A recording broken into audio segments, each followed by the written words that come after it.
Hey everyone, this is Deadly and welcome to our Pandaren Monk leveling series, and in this episode we're going to be hitting level 50. If you haven't already seen the last episode, you can do so by clicking the annotation on the screen or clicking the link in the description box below.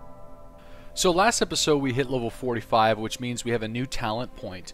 And I'm just going to go over the three choices that you can get at level 45 for the monk, and then I'm also going to talk about the choice that I made and the vast majority of people have chosen. Now, the way I usually do my talents is I do read each individual ability, but I also use a website called WoW Popular, and that lets me know what are the best spec choices, some of the best talent decisions. Pretty much goes in depth with everything: gems, abilities, items. It's a pretty cool website, so if you haven't checked it out already, just type in WoW Popular on Google and bring it up. Search up your class and specialization combination, and you can get a lot of useful information. So the first choice that we have today is Power Strikes. It's a level 45 monk ability. It's a passive, and your jab generates additional chi when used. This effect has a 20-second cooldown. If you're already at maximum chi, a chi sphere will be summoned near you. So this is very useful whenever you're going to be using the Brewmaster spec, and the reason is because if you're in the stance of the Sturdy Ox, your jab only generates 1 chi. So with Power Strikes, you're actually able to get a very similar chi generation from your jab than the Windwalker tree would, and that's very useful for Brewmaster. The next choice is also a passive. It's called Ascension. Increase your maximum chi by 1, your maximum mana by 15%, and your energy regeneration by 15%. And the last choice is called Chi Brew, and it's an instant cast, 1.5 minute cooldown, and it instantly restores all of your chi. So in this situation, I feel Power Strikes is the most beneficial to me, simply because I use jab a lot. Even though I am a Brewmaster, I still have that in my rotation, so Power Strikes allows me to generate a sufficient amount of chi all the time, whereas Ascension and Chi Brew, not so much. I mean, with Chi Brew, it's a 1.5 minute cooldown, instantly restores 4 chi points. I feel Power Strikes can generate more chi in 1.5 minutes than that ability alone. Now, comparing Power Strikes to Ascension, Ascension is just, increasing your chi by 1, increasing your energy regeneration by 15%. I don't think that's good enough to consider it over Power Strikes. So in this situation at level 45, I would choose Power Strikes over the other ones, but honestly, choose whatever you'd like to use and whatever you feel would be most beneficial to your playstyle. Alright, so last video we're in 1000 needles and we hit level 45, which means we're ready to move on to Tanaris. And Tanaris is, if you haven't already been to Tanaris since Cataclysm, it's relatively changed due to the Cataclysm. The sea level has pushed up all the way to Gadgetzin, and it's actually changed the dynamic of the zone. And Uldum has actually opened up to the south, so you actually have a lot of different questing hubs and a lot of lore surrounding Uldum being cracked open by the Cataclysm, and you can go into detail with that in the questing lines. But in Tanaris, there's a lot of kill quests, and I'm going to be exploiting this really hard with the Brewmaster spec. Because I'm a Brewmaster, I'm able to gather up as many mobs as I possibly can. As long as there's not a level 85 there to insta-kill you, you should be fine. So you're going to be seeing that through the entire video. I'm going to be just messing around with this, because in Tanaris, this is when I first realized that I'm pretty much invincible against enemies that are around my level. No matter how many I have, I can always use Expel Harm or Chi Wave, and also combining that with Guard, I'm pretty much invincible when it comes to killing quest mobs. So I'm going to be pushing my limits here and just pulling as many quest mobs as I possibly can. But I'm not going to go overboard with it. There's a fine line between grinding and doing quests, and I don't want to transition over to grinding because grinding hasn't really been a feasible way of leveling solo since Vanilla WoW and early Burning Crusade, and even back then it wasn't as good as questing. It was pretty much on par. So grinding is really, some people don't even think about that as a way of questing. I mean, it technically is. You can go into a zone and hit the level cap for the zone, just by going around killing as many quest mobs or just random NPCs in the zone. It will take you a much longer time, but you can do it. So I make sure that if I'm going to be gathering up quest mobs, and especially for a gathering quest, I get as many of them as possible, so I get a higher chance of getting the quest items. So that's what I'm going to be doing in most situations. And if I have a quest that is just specifically about killing quest mobs, and I see, for example, if I see a Balisk, and I just need to kill the hyenas, but that Balisk is right next to that hyena that I'm going to be AoEing. I go for that Balisk because it's just additional experience, because with the Brewmaster, I technically kill everything around the same time because I have so much AoE damage. So, kind of play with that. If I'm kind of, running between questing locations, sometimes I like to gather up one, group of enemies because, at this point, I'm getting around 350 to 400 experience per mob, and if I gather up 3 to 4 mobs, it's a decent amount of experience.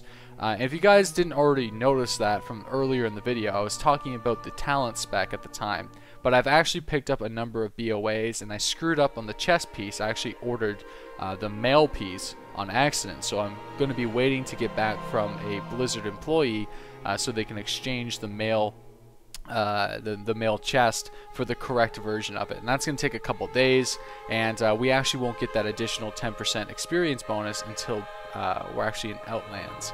So that kind of sucks, but you can't do a whole lot about that. If you make a mistake, all you got to do is open up an inquiry to Blizzard support, and they'll get back to you in a few days. This was a fun little quest because if you right click on these buried graves, you can actually spawn an NPC. So I was like, okay, well, this guy wants to see if he can put all of his dots on all these enemies before I can get to them first. So what am I going to do? I'm going to go around and get every single grave and right click it at the same time, gather up all the mobs and kill them before he can put his dots on them, because with cross-realm zoning, you're always competing for quest mobs, especially when it comes to gathering with people in the same faction as you, and whenever you have somebody who is looking at you waiting for you to target a mob and then put a dot on them before you can fight them, that tends to be a dick move, and I don't like doing it. But if they're going to be doing that, then I'm just going to do it better than them. So, as you guys can see, I have a plethora of enemies on me. Look at my health, barely going down. I can manage it with ease. I collect all of the items that I need, and I move on. It's very enjoyable, and it makes me feel like a powerful champion. Like, I don't feel limited at all whenever I'm questing. I feel like I'm level 85. Or level 90 doing these quests, because Brewmaster is so overpowered whenever you're leveling. I can gather up, like you can see here, pretty much as many mobs as possible and confidently kill them, and I think that's all I'm going to mention about this, because I just get overly excited about how awesome it is to quest as a Brewmaster monk. So if you guys are leveling monks because of the show and you haven't tried Brewmaster, I'm pretty sure the last 3 episodes should convince you to switch over, because it's just craziness. It's a lot of fun. So let's talk about some more abilities. We talked enough about questing and Tenaris. At level 46, we get a new AoE ability called Spinning Crane Kick, and you get this on Brewmaster, Mistweaver, and Windwalker. So it costs 40 energy. It's an instant cast. You spin around while kicking in the air, dealing X amount of damage to all the nearby enemies every 0.75 seconds within 8 yards. Movement speed is reduced by 30%. It generates 1 chi if it hits at least 3 targets, lasts 2.2 seconds. During Spinning Crane Kick, you can continue to dodge and parry. So you'll occasionally see me use Spinning Crane Kick whenever Keg Smash is off cooldown, or I just kind of throw it in there at random because I think it looks badass and it does a decent amount of damage. But generally, I always use it if Keg Smash is off cooldown and I have the energy. I say, why not? If these guys are already, have Breath of Fire on them, why not? Just do some more AoE damage to them.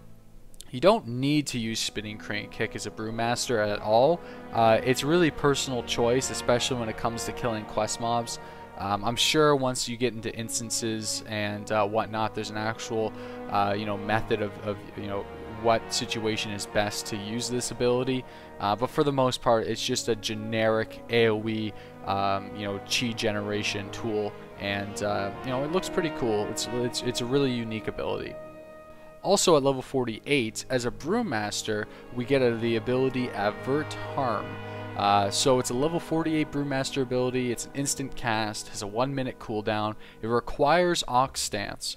You reduce the damage taken by all nearby party and raid members within 10 yards by 50%, causing half of all remaining damage they take to be redirected to you. Lasts 15 seconds. Avert Harm is cancelled if you reach 10% or lower health. This can be used in instant situations where the boss is doing a huge amount of AoE damage and your healer isn't that strong at AoE healing. So you can use Avert Harm to redirect all the damage to you, and let's say you have a healer that's really strong at single target healing. Basically, you can get healed pretty much all the way to 100% and reduce all the damage taken in your party. This ability doesn't do much whenever you're just going to be solo, so make sure you just kind of keep this on your ability bar, and if you're ever going to be tanky instances and you notice that your party is experiencing a huge amount of damage, I recommend popping this, especially in a boss fight. Now for new abilities, that pretty much sums it up. We're going to be doing 5 level increments, and pretty much on average we're only going to be getting 1 or 2 new abilities each time we do an episode, which is really great because we can talk about all the abilities in detail, and possibly you guys can as well, especially if you're an experienced monk who is level 90. Who is doing instances, raids, or battlegrounds. It's really good to also leave your input, because some of the things that I'm saying right now could be completely wrong, because the perspective can get changed at level 90.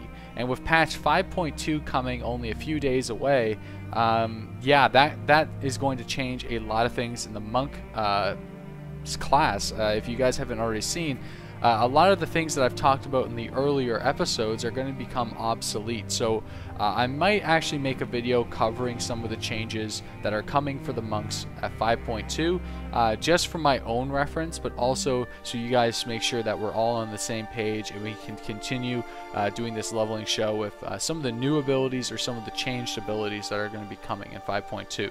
The reason why things change so much for new classes, if you guys remember the Death Knight, is because you kind of just throw this class in there and you don't really know what to expect, to know if is it going to be doing well compared to other classes. Is it too overpowered? Is it too underpowered? Do we need to add new abilities? Do we need to remove abilities? These are all things that Blizzard has to look at whenever they throw a class into a live game. So anyways guys, thank you for watching. We just hit level 50. I cannot wait to share with you guys the next episode. If this is the first time watching the show, I recommend going back and watching some of the older episodes so you're completely caught up.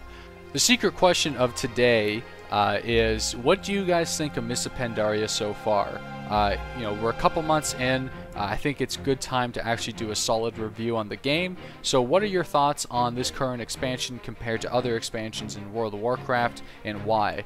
And if you're writing a comment down there, make sure you hit the like button as well. You may not realize it, but it really does help out the show, and it also lets me know that you care. So thank you guys so much for watching, and we'll see you guys in the next episode.